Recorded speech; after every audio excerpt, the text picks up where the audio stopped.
Hello दोस्तों, नमस्कार। स्वागत है आप सभी का एक और नए वीडियो में। आज हम लोग स्टार्ट करने वाले हैं बिहार की जनगणना जो 2011 में हुई थी और उसके बाद तक अभी तक तो जनगणना की रिपोर्ट नहीं आई है, लेकिन अब आ जाएगी। बिहार की जनगणना जो है 10 साल में एक बार होती है, लेकिन अभी कोविड की वजह से लेट हो गई। एंड दूसरी बात ये है कि अभी तक हम लोगों ने बिहार स्पेशल का जितना प्रीवियस ईयर क्वेश्चन पेपर है वो हम लोग देख चुके हैं। एंड CDPO का प्रीवियस ईयर क्वेश्चन देख चुके हैं। BPSC हिस्ट्री से रिलेटेड जितना है वो सब देख चुके हैं और कुछ पोर्शन हम लोग जो है बिहार करंट अफेयर्स का भी देखें। जिन लोगों ने अभी तक ये सब नहीं देखा है वो लोग जाके आप लोग चैनल में रिविजिट कर सकते हैं, उसको देख सकते हैं। और आगे बढ़ने से पहले मैं एक बात और बता दूं कि जो भी लोग आप लोग बिहार से रिलेटेड कोई भी एग्ज़ाम दे रहे हैं सबके लिए इम्पॉर्टेंट है। चाहे आप BPSC टीचर का एग्ज़ाम दे रहे हैं या तो BPSC 69th प्री का एग्ज़ाम दे रहे हैं, सबके लिए इम्पॉर्टेंट है। या कोई भी एग्ज़ाम जो BPSC बिहार से रिलेटेड हो वो सबके लिए इम्पॉर्टेंट है। ठीक है, चलिए आगे बढ़ते हैं। आगे बढ़ने से पहले अगर आप लोग को मेरा वीडियो पसंद आ रहा है तो प्लीज़ इसको सब्सक्राइब करना बिल्कुल नहीं भूलें और अपने दोस्तों के साथ भी शेयर करें ताकि सबको नॉलेज मिल पाए और सबको सही सोर्स मिल पाए। और मैं कोशिश कर रही हूँ आप लोग तक एकदम ईजीएस्ट वे में समझाने का। अगर फिर भी आप लोगों को कोई दिक्कत हो रहा है या फिर कोई और टॉपिक पे आप लोग को वीडियो चाहिए या कोई और टॉपिक आप लोग को समझ में नहीं आ रहा है तो आप लोग कमेंट में मेरे को बता सकते हो। मैं उस टॉपिक पे वीडियो लाने का कोशिश करूँगी एंड मैं ईजीएस्ट वे में वो सब चीज़ समझाने का ट्राई करूँगी। चलिए बढ़ते हैं, अब पढ़ते हैं बिहार की जनगणना जो 2011 में हुई थी। भारत की पहली जनगणना कब हुई थी? 1872 ईस्वी में। कौन किया था? लॉर्ड मेयो के द्वारा किया गया था। भारत में नियमित जनगणना की शुरुआत कब हुई? 1881 ईस्वी में। इसको इस समय कौन था? लॉर्ड रिपन था। देखिए, भारत में पहली जनगणना जो हुई थी 1872 में हुई थी और उसको स्टार्ट कौन किया था? लॉर्ड मेयो ने किया था। लेकिन उसके बाद कुछ दिन के लिए जो है जनगणना बंद हो गया था। लेकिन 1881 ईस्वी से भारत में जनगणना एकदम कंटिन्यू अभी तक चल रहा है। और 1881 में कौन था? लॉर्ड रिपन था। ये आप लोग को याद रहना चाहिए, ये PYQ में आया भी हुआ है। 1936 ईस्वी में ओडिशा से बिहार के अलग होने के बाद 1941 ईस्वी में बिहार की जनगणना पृथक रूप से हुई। मतलब 1941 में पहली बार जो है बिहार की जनगणना जो है वो अलग से हुआ। क्या हुआ था? बिहार से ओडिशा 1936 में अलग हो गया। पहले जो जनगणना होता होगा तो ओडिशा बिहार सबका एक साथ होता होगा, लेकिन जब 1941 में ओडिशा अलग होने के बाद हुआ तब बिहार का जनगणना क्या हुआ? अलग से हुआ। पृथक मतलब अलग रूप से हो गया। नेक्स्ट है 2011 की जनगणना देश की 15वीं जनगणना थी। ये ध्यान में रखिएगा कि कौन सी जनगणना थी। इसके आयुक्त कौन थे? C चंद्रमौली। ये भी थोड़ा सा ध्यान में रहना चाहिए। 2011 की जनगणना का आदर्श वाक्य था क्या? हमारी जनगणना हमारा भविष्य। 2011 की जनगणना के अनुसार बिहार की कुल संख्या कितनी थी? 10,40,99,452। जो भारत की कुल जनसंख्या का कितना था? 8.58%। ये बहुत मैटर करता है। जनसंख्या की दृष्टि से बिहार का स्थान उत्तर प्रदेश एवं महाराष्ट्र के बाद क्या है? फर्स्ट में आता है उत्तर प्रदेश जनसंख्या की दृष्टि से। उसके बाद कौन आता है? महाराष्ट्र। एंड थर्ड कौन आता है? बिहार। बिहार एवं भारत 2011 जनगणना आंकड़ों का तुलनात्मक अध्ययन अब हम लोग करते हैं।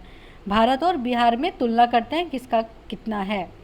कुल जनसंख्या कितना है बिहार में? 10.41 करोड़। और भारत में कितना था? 2011 का भी हम लोग देख लें, हम लोग प्रेजेंट का नहीं देख रहे हैं। तो 2011 में कितना था? 121.06 करोड़। अभी तो 10-12 करोड़ बढ़ चुका है भारत का। कुल जनसंख्या में पुरुषों का परसेंट कितना था? तो बिहार में था 52.14% और भारत में कितना था? 51.47%। कुल जनसंख्या में महिलाओं का परसेंट कितना था? तो बिहार में 47.86% और भारत में कितना? 48.53%।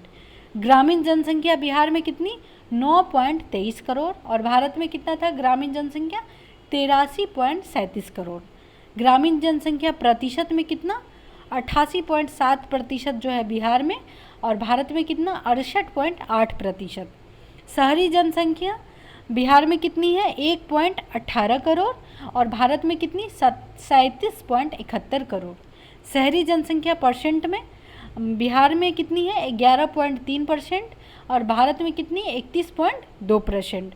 शहरीकरण की दशकीय वृद्धि दर कितना है? बिहार में 0.8% और भारत में 3.4%। 2001 से लेके 11 के दौरान दशकीय वृद्धि दर कितना था? बिहार में था 25.42% और भारत में था 17.7%।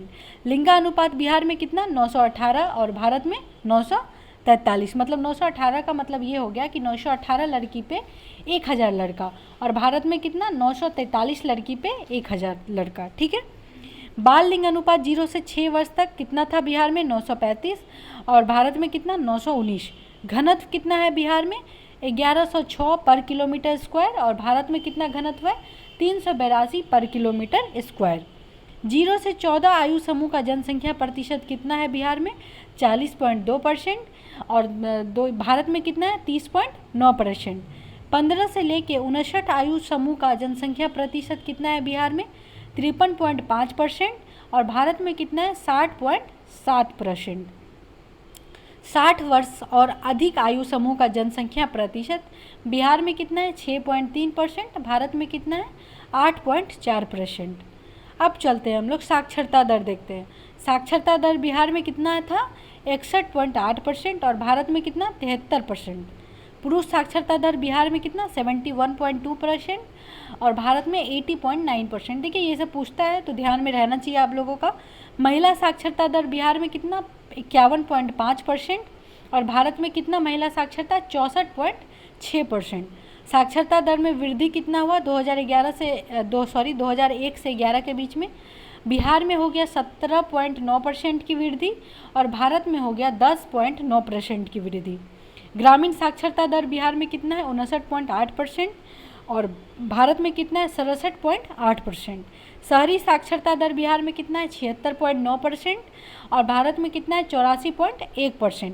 अनुसूचित जाति का परसेंट कुल जनसंख्या का कितना है बिहार में 15.72% और भारत में कितना है 16.6%।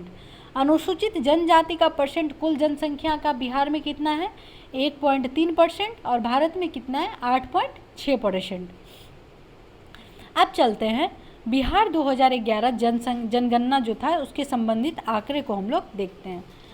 सर्वाधिक क्षेत्रफल वाले 3 जिला कौन थे? प्रथम स्थान पे कौन? पश्चिमी चंपारण। द्वितीय पे कौन? गया। तृतीय पे पूर्वी चंपारण। सबसे कम क्षेत्रफल वाले 3 जिला जो है कौन है? प्रथम स्थान पर शिवहर, द्वितीय स्थान पर अरवल, तृतीय स्थान पर कौन? शेखपुरा। अब चलते हैं सर्वाधिक जनसंख्या वाले 3 जिले कौन कौन से? पटना, उसके बाद कौन आ जाता है दूसरे स्थान पे? पूर्वी चंपारण एंड तीसरे स्थान पे कौन? मुजफ्फरपुर। सबसे कम जनसंख्या वाले 3 जिले कौन है? पहला स्थान पे शेखपुरा, दूसरा स्थान पे शिवहर एंड तीसरा स्थान पे अरवल। अब चलते हैं सर्वाधिक जनसंख्या 10 की वृद्धि वाले 3 जिला कौन से हैं? पहला स्थान पे मधेपुरा, दूसरा स्थान पे किशनगंज एवं तीसरा स्थान पे अररिया एवं खगड़िया। अब है सबसे कम जनसंख्या 10 की वृद्धि वाले 3 जिले कौन से हैं? तो इसमें आता है पहला स्थान पे अरवल, दूसरा स्थान पे गोपालगंज, तीसरा स्थान पे दरभंगा।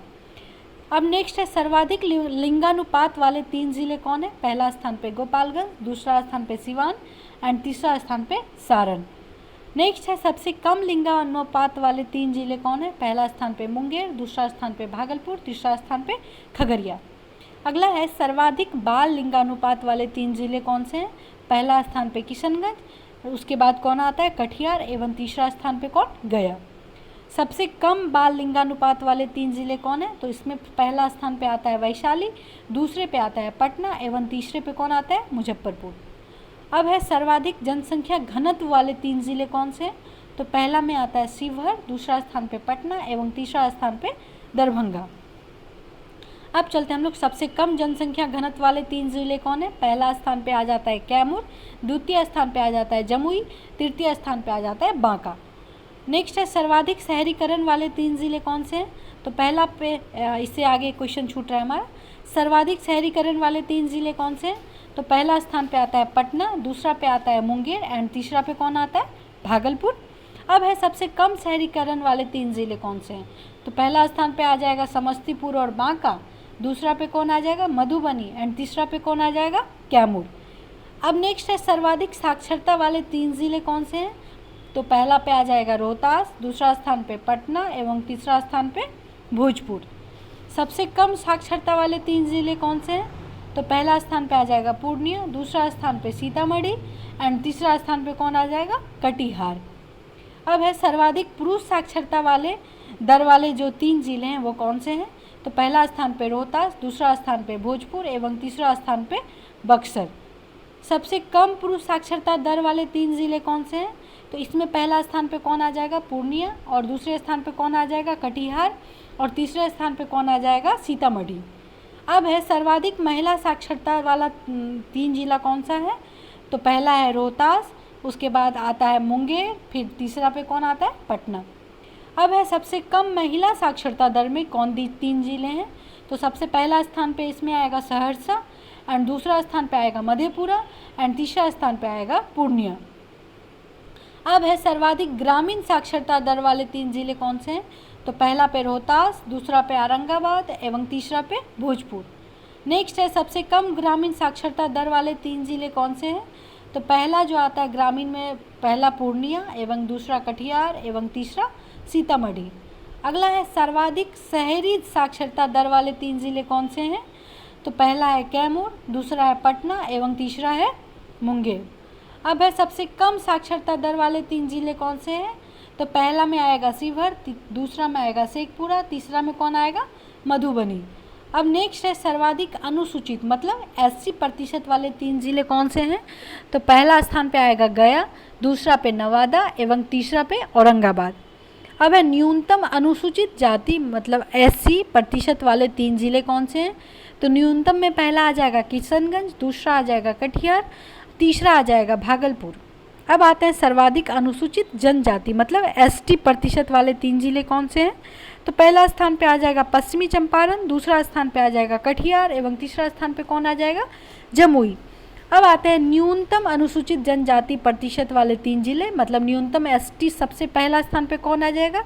खगड़िया, दूसरा स्थान पे समस्तीपुर एवं तीसरा स्थान पे औरंगाबाद। बस इतना ही है हमारा बिहार का जनगणना। देखिए बिहार का जनगणना जब तक अभी नया वाला नहीं आ जाता है तो 2011 वाला जो जनगणना है हर बार 2-3 क्वेश्चन रहता है, तो बहुत इंपॉर्टेंट है हमारे लिए। ये बस ज़्यादा नहीं था, हमारा 3 ही पेज का था, तो इसको ध्यान से रखें। अगर आप लोग बार बार पढ़ के याद नहीं होता है तो आप बार बार लेक्चर को सुने, कोई भी फ्री टाइम में आप इसको सुने, बहुत अच्छे से याद हो जाएगा। और बस आज के लिए इतना ही। अगर आप लोग को फिर से मैं बोल रही हूँ किसी भी टॉपिक या किसी भी चीज़ में प्रॉब्लम हो रहा है, उस चीज़ पे अगर आप लोग चाहते हैं कि मैं क्लास लेक्चर लेके आऊँ तो आप लोग मुझे कमेंट में ज़रूर बताएं, मैं उस टॉपिक पे ज़रूर लेक्चर लेके आऊँगी। मिलते हैं अब हम लोग नेक्स्ट वीडियो में, तब तक आप लोग पढ़ाई करें मन से। बीपीएससी जो टीचर का एग्ज़ाम है बहुत नज़दीक आ गया है, अगस्त आ गया है, अगस्त में ही बीपीएससी टीचर का एग्ज़ाम आ गया है। और जिन लोगों को नहीं पता है बीपीएससी का सेंटर दे दिया गया है टीचर वाले का कि कहाँ पे आप लोग का पड़ा है, तो आप लोग जाके सिटी देख सकते हैं कि इस शहर में आपका पड़ा होगा। मिलते हैं नेक्स्ट वीडियो में, तब तक आप लोग ध्यान से पढ़ें, एग्ज़ाम बहुत नज़दीक है। जय हिंद, जय भारत।